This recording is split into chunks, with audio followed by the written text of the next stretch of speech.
இன்றே டவுன்லோட் செய்து உங்கள் ஃபேவரட் ஷோக்களை என்ஜாய் பண்ணுங்க. கவிதா, உனக்கு ஒன்னும் ஆகலல்ல, அது போதும். இது வெறும் டாக்குமெண்ட் தானே, போனா போகுது, விடு. வா, இவ்வளவு சாதாரணமா சொல்றீங்க? அந்த டாக்குமெண்ட் எவ்வளவு இம்பார்ட்டன்ட்னு எனக்கு தான் தெரியும். நான் செம்ம அப்செட்டா இருக்கேன். ப்ளீஸ் என்ன சமாதானப்படுத்துறேன்னு இரிட்டேட் பண்ணாதீங்க. கொஞ்ச நேரம் பேசாம இருங்கம்மா. கவிதா டென்ஷன் ஆகுறத பார்த்தா ஏதோ பெரிய விஷயமா இருக்கும் போல இருக்க. எல்லாமே போச்சு. அத்தை விடுங்க அத்தை. இப்ப என்ன ஆச்சு? எதுக்கு இவ்வளவு டென்ஷன் ஆகுறீங்க? நல்லவேளை உங்களுக்கு அடி எதுவும் படல, இல்லைன்னா ரொம்ப கஷ்டமா இருக்கும். சொல்ல போனா எதுவும் ஆகாம இருந்ததுக்கு நீங்க சந்தோஷப்பட்டுக்கணும். பேப்பர் சைன் தானே, ரெடி பண்ணி இன்னொரு தடவை சைன் போட்டா போச்சு. அதுக்கெல்லாம் ஃபீல் பண்ணுவீங்களா? பாத்துக்கலாம். இல்ல தெரு, அந்த டாக்குமெண்ட்ஸ் எல்லாத்தையுமே இன்னைக்கே ஹேண்ட் ஓவர் பண்ணி ஆகணும். அதோட சீரியஸ்னஸ் எனக்கு மட்டும் தான் தெரியும். அதெல்லாம் விடுங்க, பாத்துக்கலாம். இப்ப எதுவும் தப்பா நடக்கல, எல்லாமே நல்லதுக்கு தான். ஆமா அத்தை.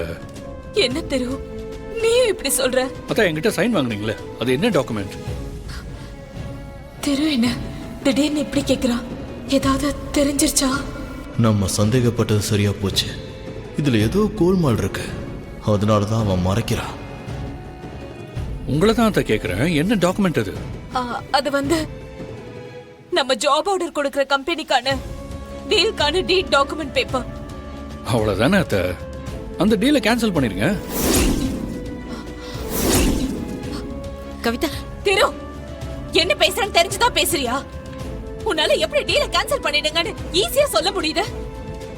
அத்தை, ஒரு விஷயம் உங்களுக்கு ஞாபகம் இருக்கா?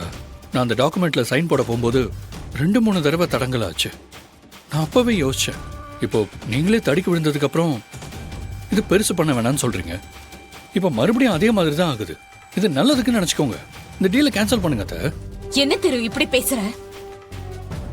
எதுக்கு நான் கீழே விழுந்த விஷயத்தோட இந்த டீலை சம்பந்தப்படுத்தி பேசுற?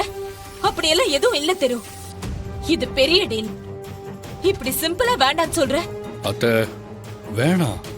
ஒரு டைம் நடந்தா அதை யதார்த்தமா எடுத்துக்கலாம், இன்னொரு தடவை நடந்தா அது கோஇன்சிடென்ட், இப்படி சொல்லிக்கிட்டே போலாம். ஆனா ஒரு விஷயம் திரும்ப திரும்ப ஒரு விஷயத்துக்கு தடையா வருதுன்னா அது இந்த பிரபஞ்சம் நமக்கு எதையோ செய்யாதுன்னு சொல்ல வருதுன்னு தான் அர்த்தம். அதனால அந்த டீலை இப்போதைக்கு கேன்சல் பண்ணிடுங்க அத்தை. டேக் இட் ஈஸி அத்தை. முதல்ல இந்த விஷயத்தை மறந்துட்டு போய் ரெஸ்ட் எடுங்க.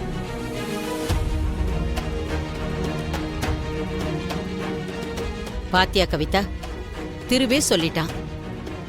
அப்புறம் நீ ஏன் சொத்தே பறி போன மாதிரி இப்படி பதற? போ, போய் ரெஸ்ட் எடு போ. சொத்து தம்பா போயிடுச்சு. சித்தி வாங்க சித்தி, அதையும் நினைச்சு டென்ஷன் ஆயிட்டு இருக்காதீங்க. திருவே கூல் ஆயிட்டான், அப்புறம் என்ன, விடுங்க. கவிதா, வா ரூமுக்கு போலாம். இங்க இருந்தா அதே ஞாபகமாவே இருப்ப. போச்சு, எவ்வளவு கஷ்டப்பட்டு திட்டம் போட்டேன், கொஞ்ச நேரத்துல இப்படி ஆயிடுச்சு.